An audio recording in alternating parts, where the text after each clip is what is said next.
Welcome to the NewlandRock Leadership Effectiveness Podcast, hosted by me, Kate Thomas. This podcast is packed with practical tips and expert views to unlock the leadership effectiveness in you and your organisation. My name is Kate Thomas, and I'm a leadership effectiveness expert and the founder of NewlandRock, a consultancy dedicated to focusing on increasing leadership effectiveness for talent-savvy companies and individuals. In this podcast, I will share my experience of supercharging leadership performance and business results with you. Join me and the best thought leaders for topical discussions and talent-centric insights.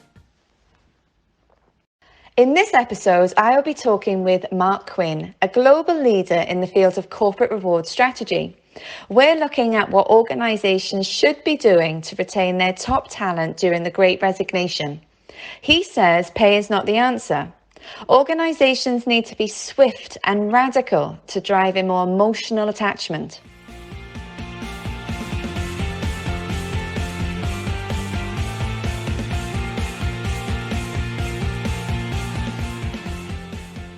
Mark, it's an absolute pleasure to have you join me this morning. When we think about the Great Resignation and how it's being bandied around, what would you say it actually means? Well, I think you're right, but this feels different, I think, and certainly the numbers suggest it is different. I've had some conversations where we kind of look at actually what are the causes of these bigger shifts, and by bigger shifts it's things like, the number of people in the US and the UK who have quit their jobs and are mobile in the market, the number of vacancies being so high, all of those factors, there is something in all of the statistics, including the ONS, in the UK, the Office of National Statistics in the UK, kind of saying vacancies rose to a record 1.2 million between August and October of this year. So there is something radically different. Economically, we are broadly speaking in a post-pandemic rebound.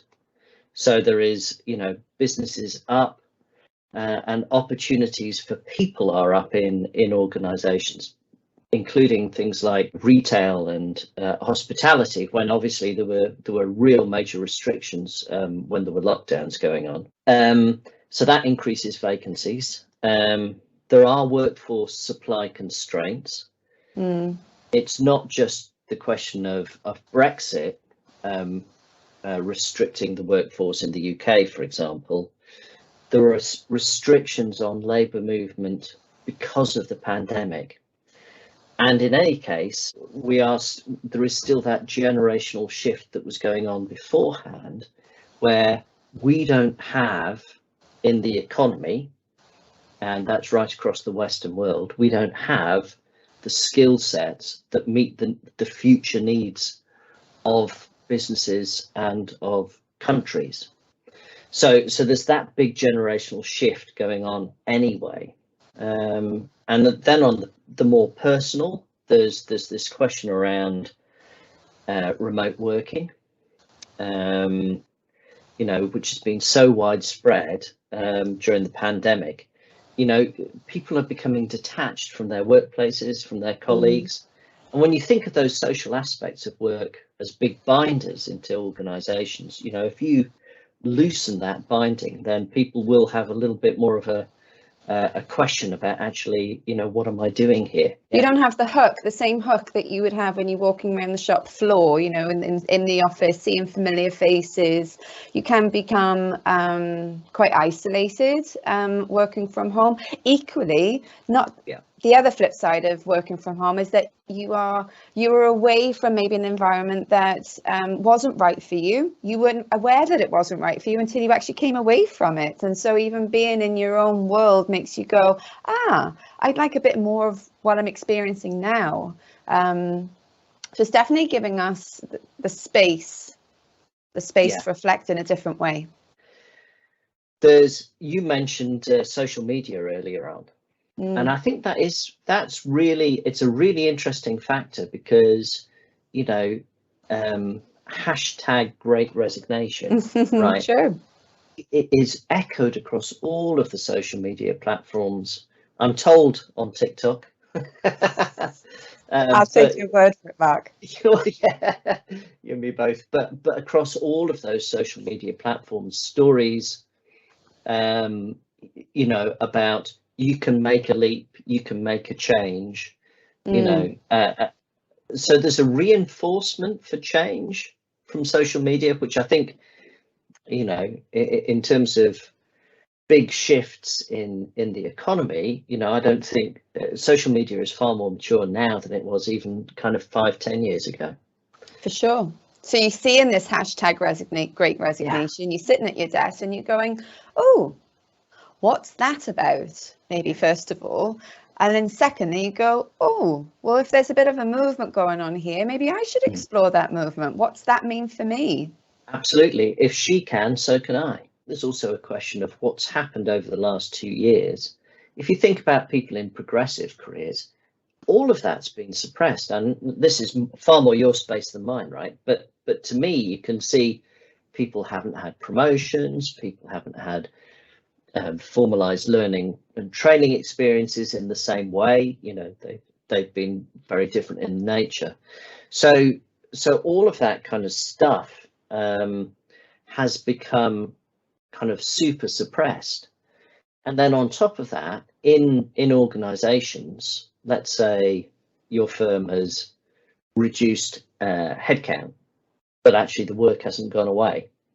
So there are a lot of people who are working super hard for a period of time. We've talked about that isolation, both the good and the bad of it, you know, by remote working. So you've got all of those factors out there which have been, you know, development and progression has been suppressed, and work has possibly been more stressful and more isolated.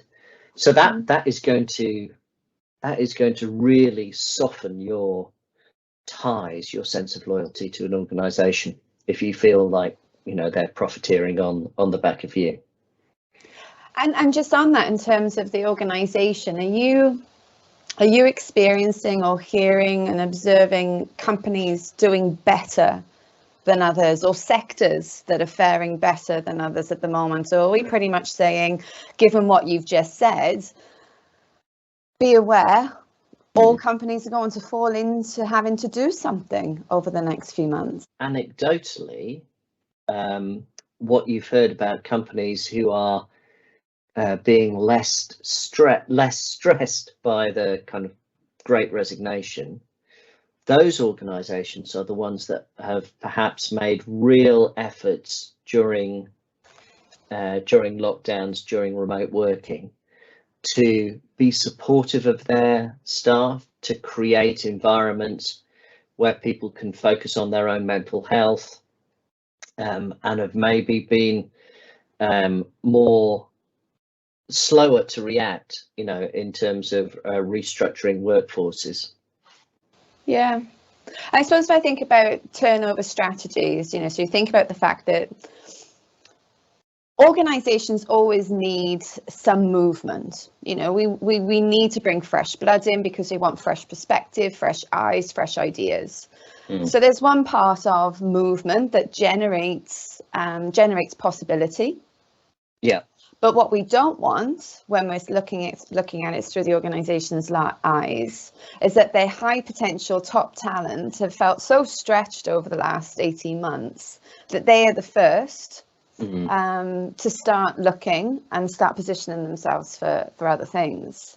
So when you think about strategies and what clients can do as they start to prepare, what inevitably is going to be some element of movement. Any thoughts? You know, you sit there as a reward expert that has spanned the globe, has worked with every type of sized organization I can think of, variety of sectors. If we were sitting there having a glass of wine over a dinner right now, what type of insight or tips would you be giving me on this? I mean, I suppose as a reward professional, I shouldn't say pay isn't the answer, right? but actually, Certainly not as a standalone measure, it's not.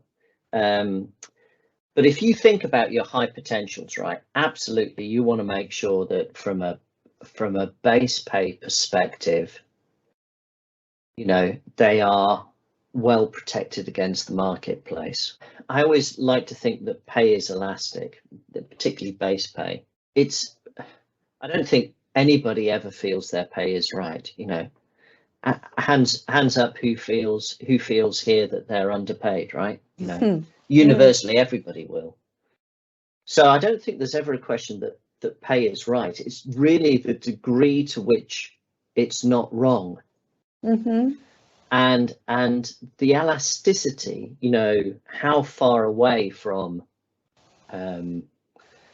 market or fair pay you can be as an organization for your key employees, you know, is actually to do with other factors. It's to do with how they feel, how their career is progressing, what their emotional attachment to the organization is, the way in which their development, you know, their actualization is being managed in the workplace, and how they're supported. You know, do they know what it is to do a good job, you know, what they have to do to be successful, and are they given the tools and the support so as they can be increasingly successful in a work organization. Now, if all of those factors are there, then actually as an organization you can probably be a fair way from market rate even for your top talent. In a crisis situation like this, you need to get base pay into a position where you can take it off the table as a topic. You know, it's a question of get it to a point where it's not going to be the question at the front of the mind of your staff, particularly your key talent. I think that's very useful. So we want it to just not even need to be on the agenda point. Right. That point around elastic, we're stretching it enough that it is within range. People feel engaged enough to say, well, my salary is okay, it's not my driving factor. However, what I would also say, thinking about the external market, when we are looking at top talent, very desirable leadership skills, exposure, etc., and there are organizations that are at a different stage of their maturity curve, they are going to go gangbusters to get the best talent that they can. Maybe they haven't even been able to get them before because that level of talent haven't necessarily looked around, and they are in a position to throw money at it, right? Absolutely. What do we advise clients who are sitting there thinking, well, I'm elastic, I'm willing to stretch here, but I've also got benchmarking going on in my business. We have banding scales going on. We have to have some kind of compliance here. But I don't want to lose my top people by throwing money at it. You know, under normal circumstances, it takes something to destabilize someone. For the individual, they will be prepared to move, that they're taking a reasonable step and their risk for that step is being protected. From a defensive position within an organization, it's a question of looking at that, but looking at all of the other tools that are available to you, which are, you know, thinking about variable pay, thinking particularly about long-term variable pay. If the organization has shares, if it's publicly listed and it's got share plans, using those plans for talent that's been identified in the organization, but would typically not be in those kind of plans because they're lower down in the organization. That kind of one-off grant to high potential people is a huge motivational thing, because it says, you know, I believe in you as an individual, I believe in the long term of this organization, and I believe in your importance to the long term future of this organization. So those kind of actions, as well as those broader those broader questions around development and tools to enable people to do their job properly. So I suppose what I'm hearing as well then is that it's an opportunity for a company to get a bit creative and think about what it is that they haven't been doing to secure and bed in their high potential talent. Yeah. And this maybe also gives them the platform to get sign off for these kind of incentives, whereas previously they may have been discussion points, but the need to sign off wasn't there as much. Yeah, we saw during the pandemic, and we're seeing now after the pandemic, swift, radical action is the kind of things that makes organizations successful. Those organizations, you talking about sign off reminded me of clients pre-pandemic who were taking months and months to decide about flexible working, and then within 48 hours everybody had to work flexibly, when we hit first lockdowns. So that kind of radical action is the kind of things that makes organizations successful. So radical action and experimentation and doing the things that are going to make a difference for key talent, and then thinking about your proposition, your value proposition, if you like, for that broad employee base. What is the culture of the organization that you're trying to create, and how are you using the reward levers to signal those cultural points and to reinforce the things that you want people to believe and to feel in terms of what it means to work for your organization. I'm really energized by that, because what it's also saying to me is that leaders have this great opportunity to create a compelling narrative. So if an organization is saying, okay, we don't want to lose our top talent, our high potential talent, therefore we can use this as a storytelling opportunity to really ensure that the people in our business understand we are radical, we are open to change, we are wanting to retain you, and these are the ways that we're going to do that. And also by doing that, we are emphasizing the culture that our organization stands for. So what a win-win, actually. Yeah. No, absolutely. And I think, organizations should feel emboldened that they can make swift changes to policy, even if they're temporary or experimental. We've had to do that during the pandemic. Let's not stop doing it just because we're now moving into a slightly different phase. What's going through my mind as you're talking is that, if I think about what gets in the way of leadership effectiveness, one of the most basic areas that I will explore with somebody is stress, because this level of stress that we feel, as we know, it puts a huge dampener on our ability to think creatively, because we go tunnel vision. I've got a problem, I've got to solve this problem, how am I going to do it? And in a very functional, robotic, autopilot way, we go into action because we feel stressed and we feel very, very closed in. And so, I think what we're also saying here is, yes, the great resignation and the big quit will arouse that level of pressure in your business. But as leaders of that business, let's take that pressure in, that positive arousal, and say, okay, what are my opportunities here? What are the things that I can be doing differently? Use that stress to our benefit.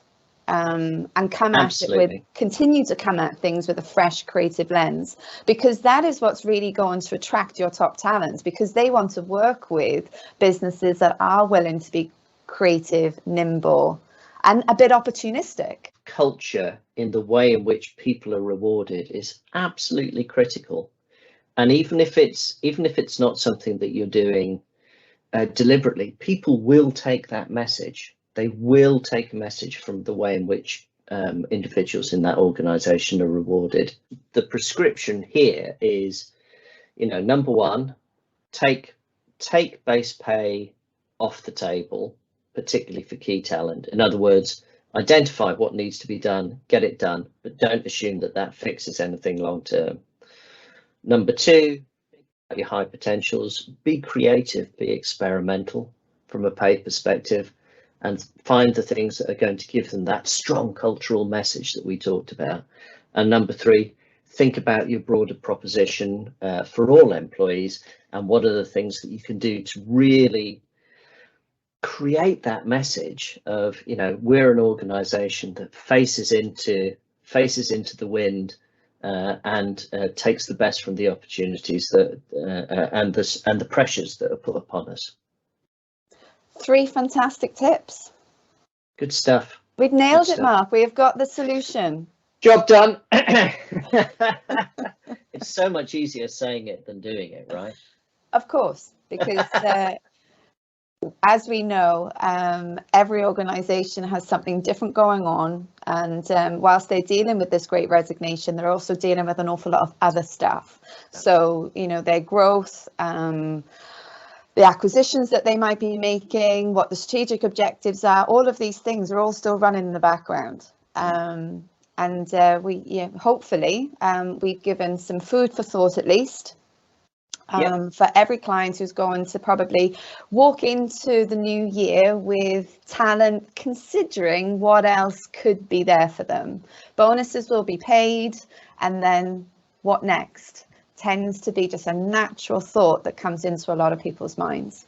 Right. Thank you very much for joining me, Mark, and we will continue to have these conversations. So I look forward to the next one. Likewise. Thank you for the conversation. Really, really good. Thank you for listening to today's episode of the NewlandRock Leadership Effectiveness Podcast with me, your host, Kate Thomas. If you would like more information on how I can help you or your organization maximize your talent and leadership effectiveness strategies, then reach out to me through my website, NewlandRock.com.